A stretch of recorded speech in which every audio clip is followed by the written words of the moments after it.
Okay, I say we are recording our interview. Today I'm talking with Rachel Lance about her new book, In the Waves, which uses a little bit of research material from the Hagley archives. But to get us started, can you give us an overview of your whole project?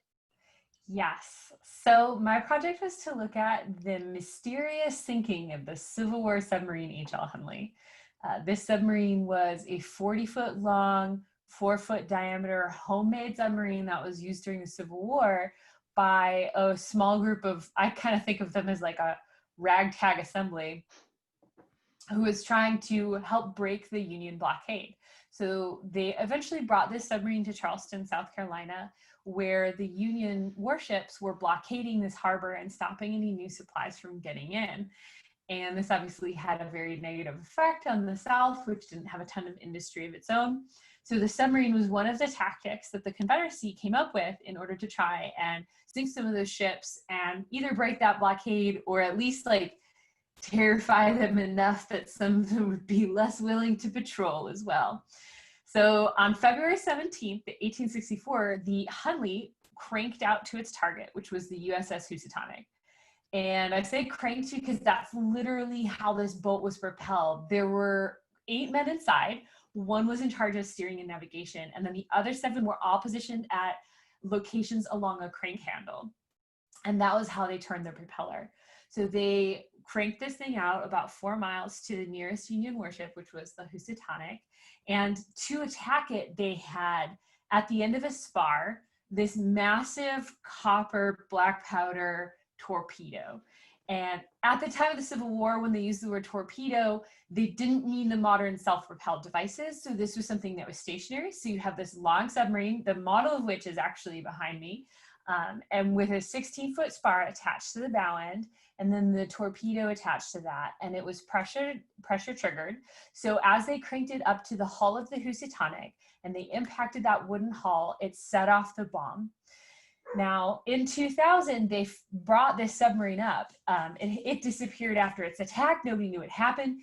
They brought the submarine up and they recovered it. And for me, that was where it got really interesting. Because there are a lot of ways to sink a ship in a massive explosion. But this one was a little bit different because all 8 of the crew were still inside. And furthermore, they were still seated at their stations. So these guys had a couple different ways to get out of the vessel. We know they attacked on the surface because there were witnesses that reported it from the Housatonic. We know they were able to release the weights from the bottom of the submarine from the inside, and they didn't even try to do that. They didn't even try to get to the exits. They didn't even unlock one of the exits. And they also had no signs of skeletal trauma. So when I was at Duke as a graduate student, I was working on problems of blast trauma and underwater blast physiology. So to me, the first time I heard about this, it really seemed like a blast problem. I think anytime you have a gigantic bomb that goes off and then a bunch of people die, you should at least investigate that bomb and find out what happened. So that was what brought me to Hagley, and that was a really amazing experience because I had to kind of figure out how black powder would have worked in the 1860s. And the archives at Hagley are the place to be for that. So I was really lucky to be able to spend a week there digging through the archives, looking for some of this meticulously gathered test data that the DuPonts had created and documented over their decades of work with black powder. They, of course, were going to be on the Union side, but they were still using 1860s techniques. And so their test data and their kind of recipes gave me a lot better idea of what was happening at that time. So what was happening at that time? Oh my gosh, so much black powder research. So at that time, this was before the invention of high explosives like TNT. So what they were really focused on doing was making the black powder as effective as humanly possible. At Hagley and with the DuPonts, they were focused on supplying the Union side of the military. And I would have to fact check this number, but I believe that they supplied about half of the Union stores of black powder. It was a substantial amount that they produced there. And while they were doing that, of course, they were approaching this as a scientific problem. These guys were chemists. And so they had these like lab notebooks of how they were testing black powder. And the reason that was super interesting to me is because testing explosives is still tricky in the 21st century. You have to have a lot of really advanced equipment. The gauges are very complicated and difficult to build, and they're difficult to set up correctly. And you also have to have computers that can acquire the signal fast enough. Like, we're literally talking about an explosion. So we're talking about something that has to operate on the time scale of a high-speed camera. So one of the things that was really exciting to me was to go through those Hagley documents and look at how they were calculating how strong these blasts were. And they were coming up with like little copper devices that they would screw into the side of a cannon. So like when they fired a cannonball, the copper device would crush and they could measure how much pressure it was generating from that. And so that was really invaluable to me because they had pressure measurements from the 1800s, which I could then kind of use to create estimates for what would happen with the Hunley and compare it to my own modern black powder blast data. Did you find that the results were consistent? Like, did you get what you expected? Yes. Yes, I got the data that supported my theory. I think any scientist, like, there's always a huge asterisk on that, right? That's how we are. We're like, and here are the limitations. So what they were building at the time were torpedoes in the size of hundreds of pounds of black powder. They would have been about the size of a beer keg. One of the historical documents that's been propagated really widely said that it was 135 pounds. I found other historical documents that come from a more reliable resource that said it would have probably been 200 pounds. So either way, it's huge. So I was asked nicely by the ATF not to build a 200-pound black powder bomb and set it off. And I agreed. I agreed with their logic. So I had the limitation of my charge sizes were a lot smaller, but the data from Hagley lined up with some other modern black powder data of those really large charge sizes. And it showed that my scaling of the problem was working correctly. So yeah, that was pretty exciting. So for someone who doesn't really know much of anything about black powder, like how big would a 200-pound black powder bomb be? Like how exceptionally destructive? Oh, it's pretty destructive. So underwater, the key to these underwater explosions is all about where they were located. And the crew of the Hunley knew that. So their black powder guy, they had two black powder guys who were brothers, Gabriel and George Washington Rains. And they just pop up everywhere in all the Civil War black powder literature. So they knew that the key to causing destruction was to get this torpedo lower in the water. And so they had this about 4 to 8 feet beneath the surface of the ocean. And when they jabbed it into the side of the Housatonic. So to give you a size scale, the Housatonic is 200 feet long. So it was a wooden ship, it's 200 feet long. This is obviously really massive. And then there's a contemporary drawing of the blast that's actually fairly accurate to what like the water plume explosion would have looked like. And the water plume resulting was about a third the length of the Housatonic. So if you can kind of imagine that dramatic scene where you have this massive sloop of war, and then the rear or the starboard stern was where the Hunley hit. So when this black powder torpedo went off, there was this huge plume of water. It wouldn't have necessarily like hit everyone along the ship, but they all reported that they immediately knew their ship was going down. There was absolutely no question about it. Even the people inside the ship who hadn't managed to physically see the explosion said that they felt it, and they felt the ship lurch, and they were like, oh, we should probably get out of here. And so they evacuated. Maybe I'm getting ahead or aside of myself, but do you know how quickly the ship sunk? Yes, it was on the floor of the ocean in less than 5 minutes. So it went down very quickly. And part of that is that it was in shallow water. It was only in 30 feet of water. So it didn't exactly take a lot of time. But part of that was based on like that last question. It was the size of the explosion. They were not messing around when they built this torpedo. It was designed to sink that ship. But then the crew of the Housatonic, only 5 of them died. And the reason for that is they saw the Hunley coming. So the Hunley attacked on the surface. It had been proven to be really dangerous to use. It had already sunk with 2 crews inside. So a lot of crewmen had already died. So they were ordered to attack on the surface. So just like a little bit was poking out above the water. So the Housatonic got a little bit of a warning when they saw this Hunley approaching them. And the crewmen, I think this is a sign of a good leader. The captain of the ship wrote later, he was like, I thought about ordering them to their battle stations, but it was pretty obvious we were going to sink at that point. So I thought I would let them save their own lives and keep running to the bow. And I was like, you're a good captain. So he was right. They had, I mean, seconds to a short number of minutes of warning. There was not enough. They tried to shoot at it. They tried to aim their artillery at it. It was already too close to take any of those measures. And so they all end up dashing to the front of the ship.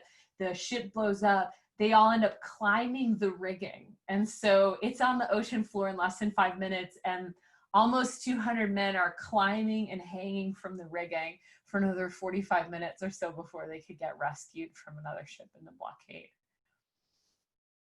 So it would have been tall enough that a little bit stuck out from the water, more or less. Yeah, it was actually considered a shipping hazard for a long time. Like there are all these records that are like, oh, the Housatonic keeps getting in the way of the shipping channels. So they kept kind of chopping it down and chopping it down. Yeah. So was it ever fully removed from the ocean floor? The Housatonic, no. Because it was so long and because it was wood and there was already a lot of damage, they kind of just cut it apart. And then after the war ended, salvage divers did go down there and take off all the metal parts. So we have like news reports of salvage divers recovering all of the metal, like the propeller screw and things like that. But they left the wood hull down there. So it's actually still an archaeological site. If anyone's interested in that, the National Park Service did a really, really detailed site survey, and they have a lot of just like beautiful scientific drawings of that. So if you just Google National Park Service Housatonic, it pops right up as a PDF. So let's talk about that spar. Yeah. Okay. I've recently taken to calling it the Narwhal Tusk. So, um, is there anything specific you'd like to know about it? Yeah. In the book, you referenced that the spar that was actually used was less than half the recommended length of what it should have been.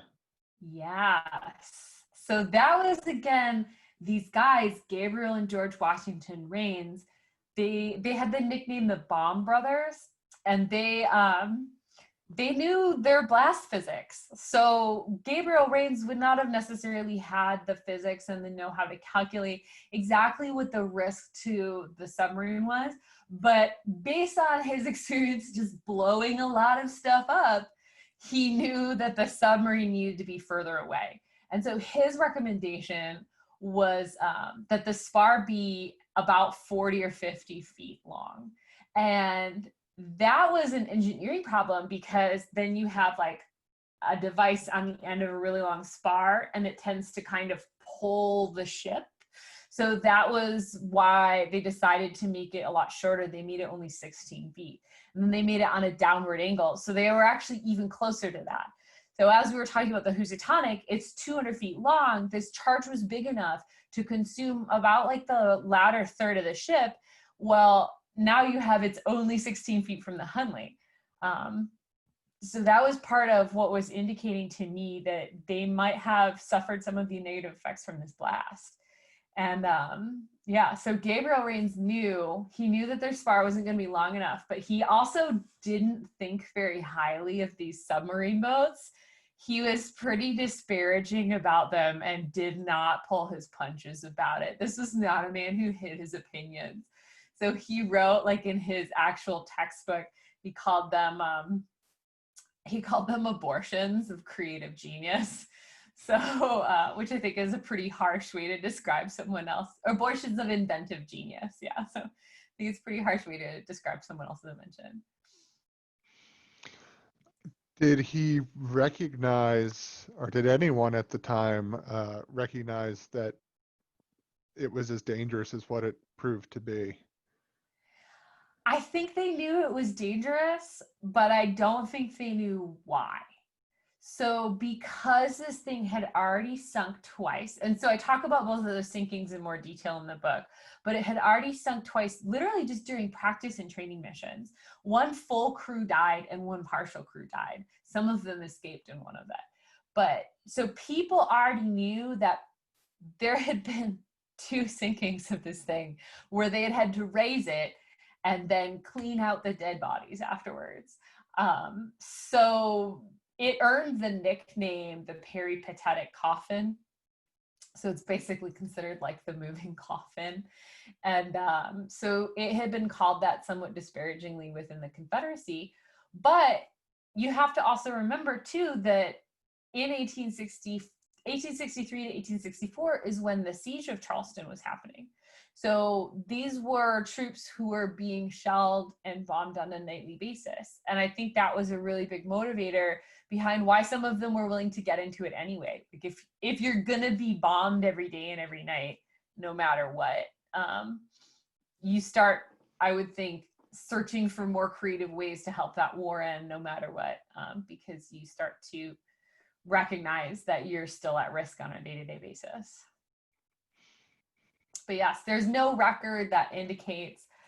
So my final theory was that the blast, even though it didn't rupture the hull of the Hunley, managed to severely injure or kill the crew while they were still inside. So I go into the physics of how that's possible and how blasts can behave in ways nobody expects in the book. But yeah, that was my theory. I don't think any of them knew that that was possible. So they knew it was dangerous, but they might not have been expecting to die. Yes, on their list of ways that this thing was dangerous, I don't think was the one that actually killed them. So. Actually, there was something I wanted to ask you about the project in general, and you do talk about this in the book too, but like, how are you able to stay sort of at an arm's length to describe these blast effects and not like bother yourself? I mean, I found it like riveting in the same way I would find a horror novel riveting. Yeah, I think that's definitely like a psychological coping mechanism for everyone in the field of injury and trauma. So me personally, and I know a lot of other people in this field, we get into these subjects because I know my reasons were that I really relate to people who feel kind of broken. Um, I think that's a horrible feeling, and I think it's one that I'm very proud to be able to be in a line of work where I work on safety and I work on prevention. None of my stuff is aimed towards building weapons. It's all aimed towards like creating safe standoff distances and stuff like that. So I think there's this double way of thinking about it where some days you do need to recognize that you're talking about human beings, because that is ultimately the motivation for every single one of these projects. So this one to me was a project about a new way for people to die from blasts that definitely hadn't been talked about at length and was a danger that needed to be at least assessed. Because anytime you're building something new, you want to make sure you take into account all of the possibilities when you're looking at protection of your guys inside. And so that is really important to sometimes be aware of, but it can also reach a level where you become non-functional. So there are days where, for me, I'm reading hundreds of case reports in a day. It's not emotionally possible to process all of those as real human deaths. That would, I think, drive anyone to a little degree of insanity. So you end up developing kind of like this switch for it where you have to talk about it in terms of physics alone. And then certain days you have to talk about it in terms of like, okay, remember, these are people. This is why we care. This is why we show up for work in the morning. Is that part of what made sticking with the project for so long? I mean, like, did you envision at the start of all of this that this would become something that would take up so much time in your own life to the point of where, like, is Oh boy, I'm sorry I didn't do my background notes here, but is this like your first book too? Yeah, this is my first book. This is my first book, and I actually wrote it. I never thought I would be an author. I just wrote it because I did this project, and then everyone kept asking me to describe it in great detail, which has never happened before with a scientific project. So finally, I was like, okay, maybe I'll just write it down. This is clearly a piece of American history that a lot of people care about. When I first started this project, didn't know how complicated it would get. Initially, I was just going to look at kind of the breathing gas they had in the boat. For me, that's actually a super easy problem. That's something I used to do professionally quite often. And when I would build underwater breathing systems. And so I thought that would just be like a week or two of work, right? No, it ended up spiraling really wildly out of control. But once I was committed to figuring this out via experiments, or at least, like, sometimes in science you're wrong. It was possible that my theory was wrong. Luckily, I don't think it was. But like, I at least wanted to do the experiments and conclude one way or the other. So that was really important to me once I got started. So once I was in it to finish. But yeah, at the beginning, I didn't know what I was getting into. Do you have a background in history as well? Not really. I'm just a huge fan of history. So that was actually pretty exciting to me to be able to do it because I think it gave me a good opportunity to let my brain switch between topics. Like, I had hardcore science days, and then I had days where I was just really researching history, or like my week at Hagley where I got to just fully delve into reading these old documents and seeing what it was like to do archival work, which, if anyone's wondering, it's a little bit like gambling. Like, you could spend the whole day just reading really tiny handwriting and just completely losing.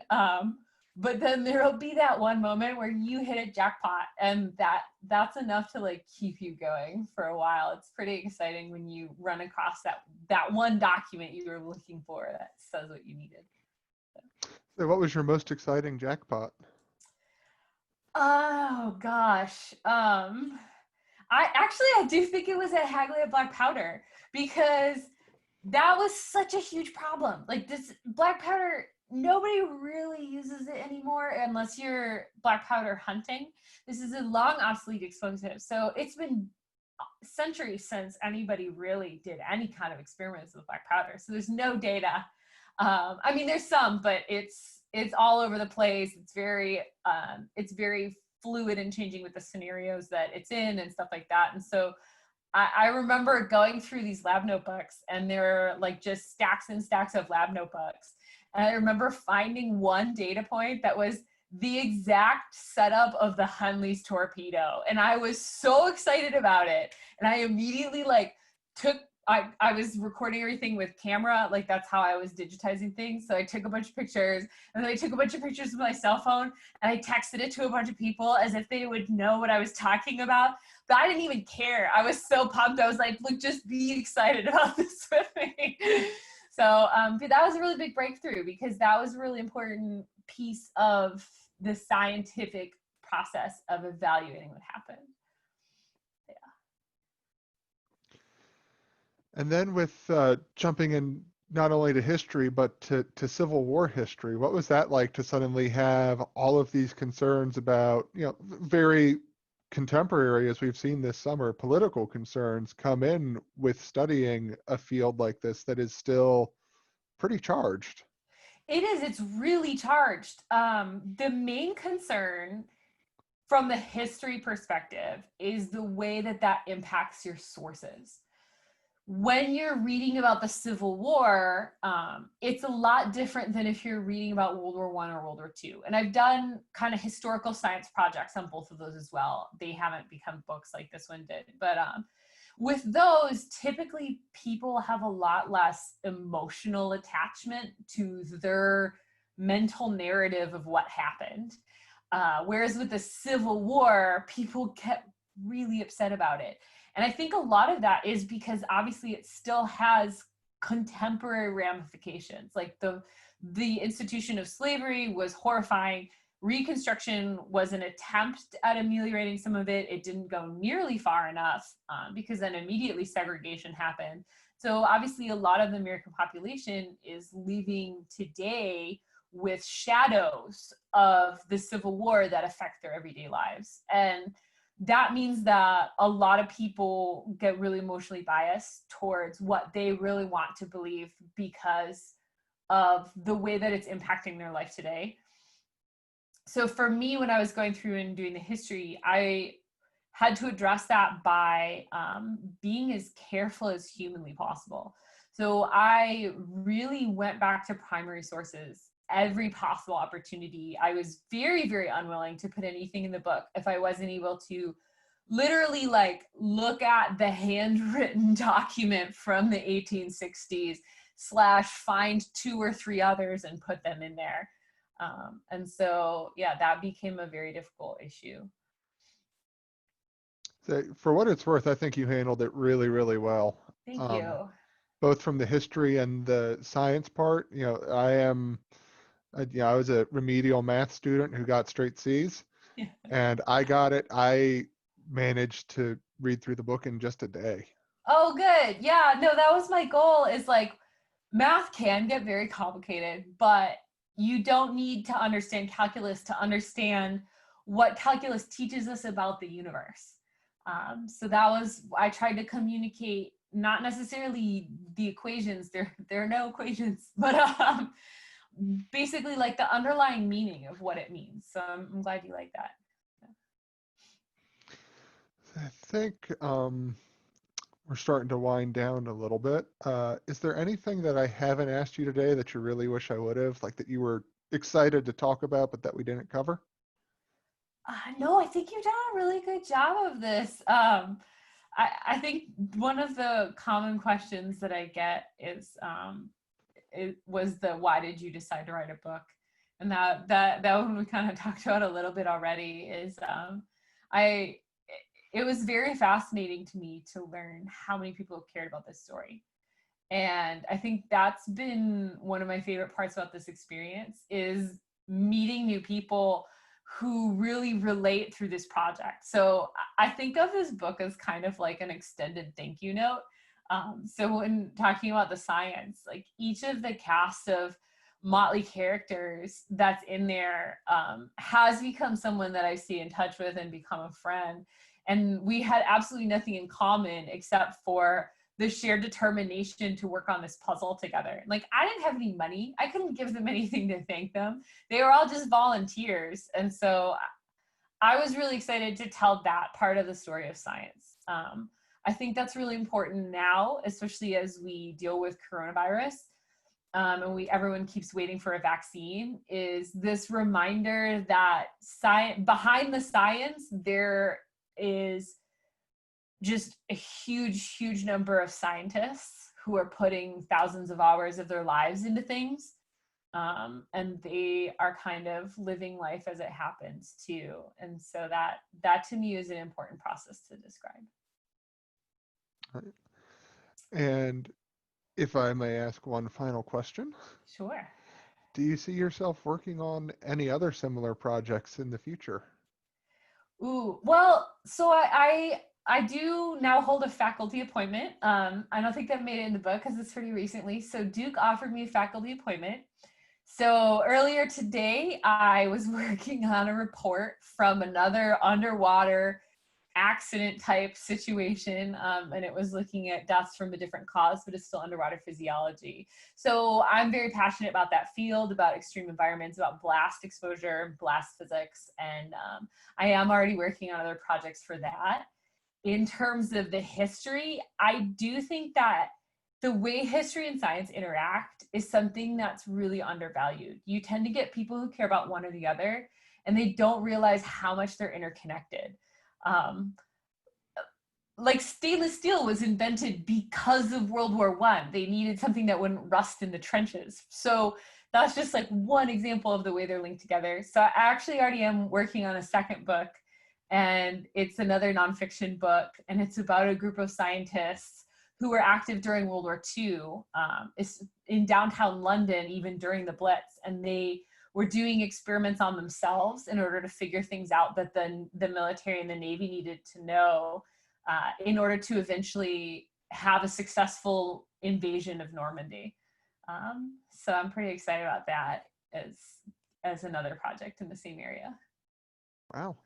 So I'll look forward to that too, just as much. But I Thanks. guess in the meantime, I'll have to reread In the Waves a few more times.